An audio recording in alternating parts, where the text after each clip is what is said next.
안녕하세요, 일렉트로캠입니다. 자, 오늘도 테슬라 관련 이야기를 해볼까 합니다. 제이 레노라고 자동차 수집 광이시죠? 이분이 이런 얘기를 했더라고요. 아마도 배터리 테크놀로지가 경쟁사 대비 테슬라가 한 8년에서 10년 앞섰다. 뭐 전반적으로 저도 동의합니다. 많이 앞섰죠. 이미 전기차 자체를 그렇게 따라온다 그래도 큰 경쟁사가 보이지는 않죠. 굉장히 잘하고 있고요. 저 역시도 저에겐 동의를 하는데 요즘 괜찮은 경쟁자가 생겼죠. 그게 바로 누구냐? 루시드입니다. 루시드를 보면은 아직 배터리 팩을 보면은 왠지 루시드가 좀 더 나은 것 같긴 하더라고요. 물론 4680이 나오고 구조 배터리, 스트럭처 배터리가 나오면 당연히 그게 더 우위에 있지만 현재 우리가 일반 소비자들이 볼 수 있는 최강의 배터리 팩이지 않을까, 그런 생각이 들어서 인정할 건 인정해야죠. 왜냐하면 무엇보다도 제가 그렇게 신임을 하는 이 EPA 수치를 보십시오.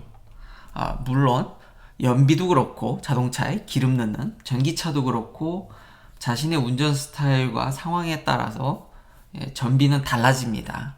그래서 이 비교하는 게 참 어렵지만 그래도 가장 제한된 공간에서 그나마 믿을 수 있는 EPA 결과이기 때문에 EPA 결과를 보면은 루시드가 전비가 더 좋습니다. 당연히 배터리 팩도 더 크다 보니까 더 먼 거리를 갈 수 있고 전비가 좋은데 21인치에서는 확연히 차이가 나죠. 19인치를 보면은 롱레인지를 보면은 생각보다 그렇게 차이가 나진 않더라고요. 100마일을 가는데 루시드 에어는 27kW고 똑같이 19인치 휠입니다. 100마일 가는데 모델 S 롱레인지는 리프레시 된 거, 지금 이거 8만불 아니죠? 더 올랐죠. 제가 5,000불 오른 가격에 이제 계약을 했는데 지금 그거에서 다시 10,000불이 더 올랐죠. 100마일 가는데 28kW, 그러니까 1kW 밖에 차이가 안 납니다.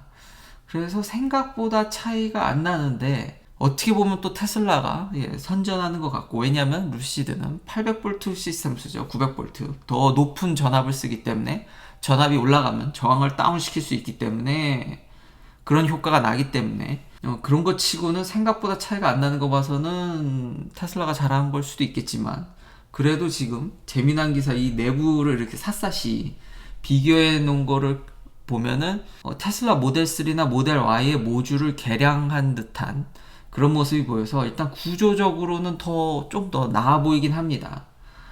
여기도 많은 그런 언급이 돼 있거든요. 그러니까 확실히 테슬라에서 나온 필러답게 개량형 배터리 팩입니다. 비슷한데 좀 더 나은 면이 있는 거죠. 디스차지를 다운워드로 하는, 그러니까 이런 방향이라든지 이런 것들은 이건 테슬라를 굉장히 벤치마킹 했다라는 게 여실히 드러납니다. 그리고 제가 말하는 이 찍어내는 케이싱, 그리고 이 케이싱에서 또 재미났던 거를 읽어볼 수 있었던 게, 이 테슬라 팩은요, 안에 이 글라이콜을, 그러니까 식히기 위해서, 배터리를 식히기 위해서 그걸 진짜 뱀같이 이렇게 휘두르는 스낵 스페이스라고 그러죠. 요게 테슬라 모델 S에는 그 배터리 사이사이에 들어가 있는데 에어죠. 루시드 에어는 없습니다. 그 대신에 쿨링을 어떻게 하냐면은 위에 이 판으로, 이건 또 리비안이랑 살짝 비슷하죠. 근데 리비안은 이제 배터리와 배터리 사이에 들어가는데 위아래 그 판넬 사이로 들어가는데, 여기도 지금 탑 플레이트로 시키고 이 스네이크를 안 넣음으로써, 그러니까 좀 더 배터리를 촘촘하게 넣음으로써 더 많은 배터리를 이제 더 집어넣을 수 있는 거죠. 대신에 이게 좀 위아래로는 좀 뚱뚱해진, 약간 좀 뚱뚱해진 모습인데, 거기다가 지금 쿨링을 위해서 보면은 밑에 벤틸레이션, 이제 프레셔 벤트, 열이 올라가는 거를 빼주는 이런 라인도 볼 수가 있습니다. 벤팅하는. 근데 테슬라에서는 이런 면들은 보여지지 않았거든요. 대신 테슬라는 이 사이에, 배터리와 배터리 사이에 정말 꼬불꼬불, 지금도 그걸 쓰는 것 같은데, 물론 근데 구조 배터리로 가면은, 근데 구조 배터리에 지금 어떻게 된 건지 모르죠. 지금 누구도 모릅니다. 근데 대략 사진이나 이런 예상도를 보면은 여전히 스네이크 스페이스가 들어가는 걸 예상해 볼 수는 있다라는 거죠. 그런 공간들이 이제 케이스에 그런 것들이 나오니까. 근데 아직은 모릅니다. 루시드가 이걸 어떻게 더 팩되게, 이걸 또 촘촘하게 이 많은 배터리를, 100kW가 넘는 배터리를 밀어넣는지를 이런 케이싱을 상세히 보면 알 수 있다라는 거죠. 대신 쿨링을 이런 위에 판넬로 해서 식히는 것과 여기 프레셔를 빼주는 것까지 참 잘 만들었다. 그리고 900V 보기에는 좀 나아 보인다라는 겁니다. 그래서 이런 상세한 것들을 볼 수 있어서 좋았고요. 팩되게 스네이크 스페이스를 없애가지고 더 팩되게 만든 거는 정말 박수 쳐주고 싶습니다.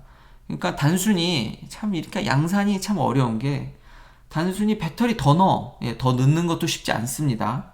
그냥 넣는다고 그렇게 넣어지는 게 아니라는 걸 지금 방금 전에 그 내부 구조를 봐서 알 수 있는 거죠. 참 말은 쉬운데 하나하나 이렇게 가기가 참 어려운 것 같습니다.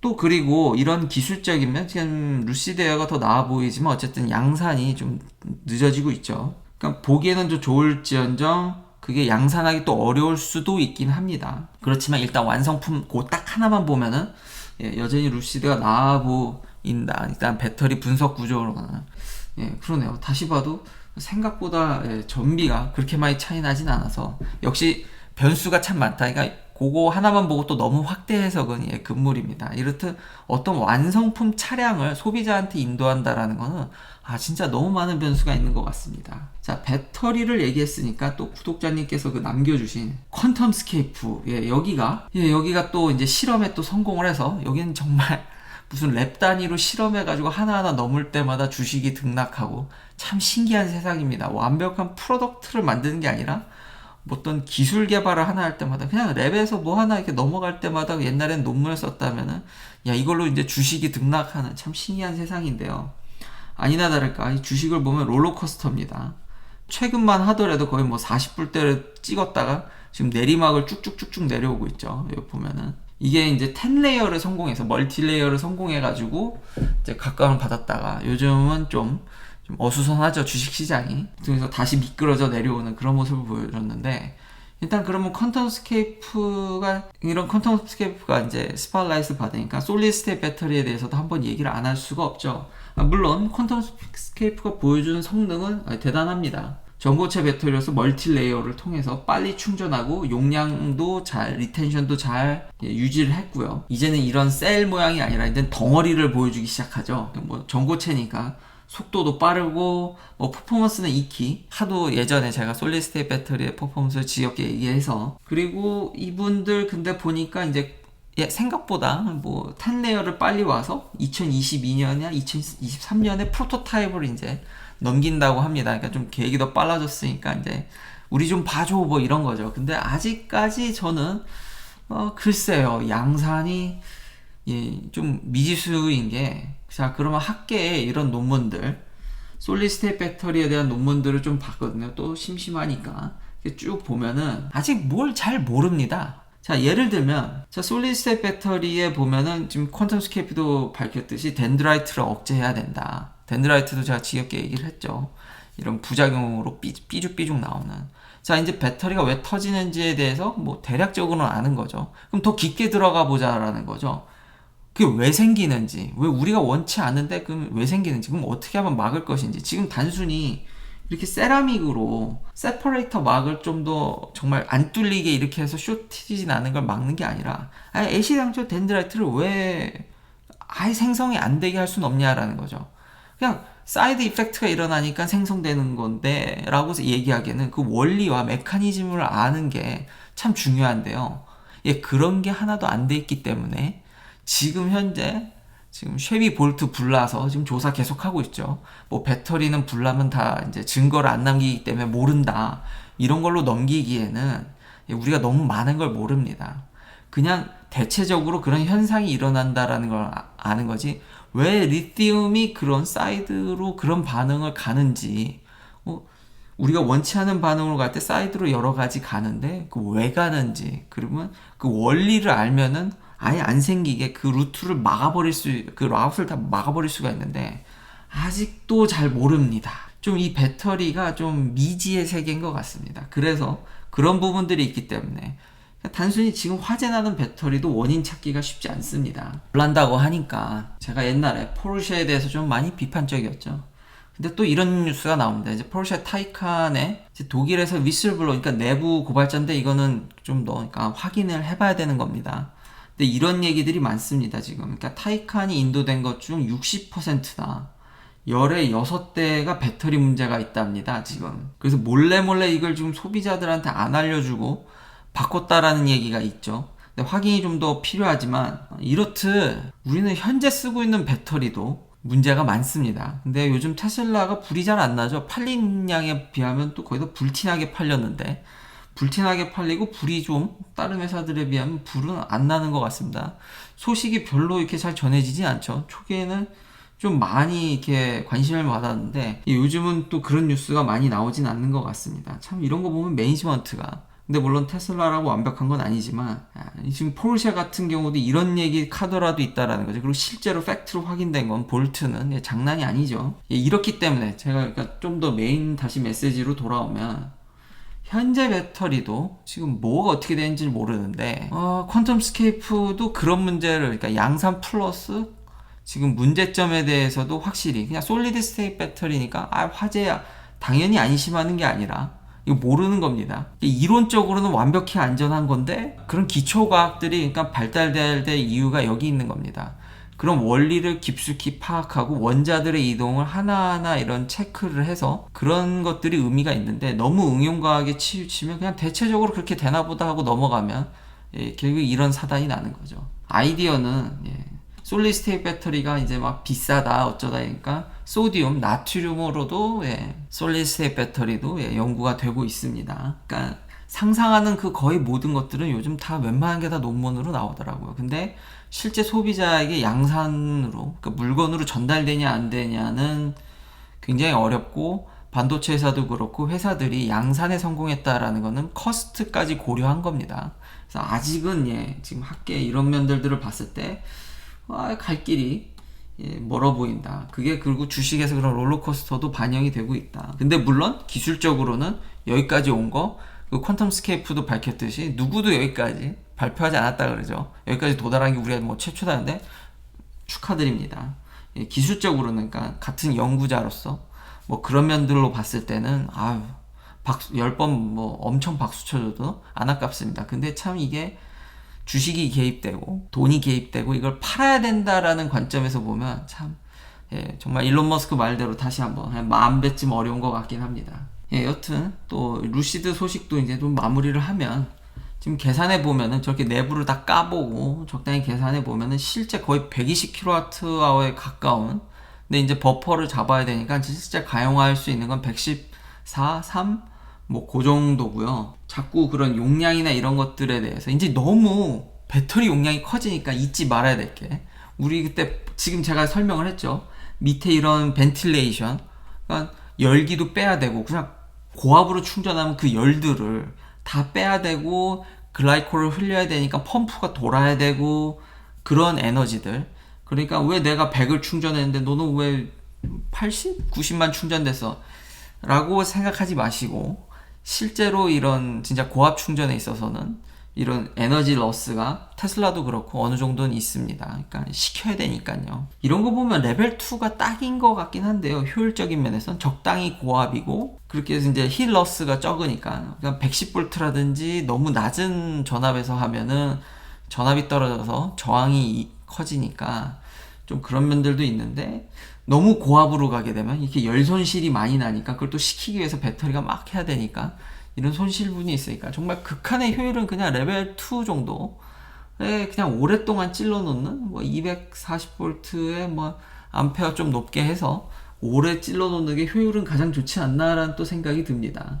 물론 또 이러면 물리 법칙으로는 당연히 고압이 좋은 겁니다. 근데 말했듯이 배터리는 참 복잡하죠.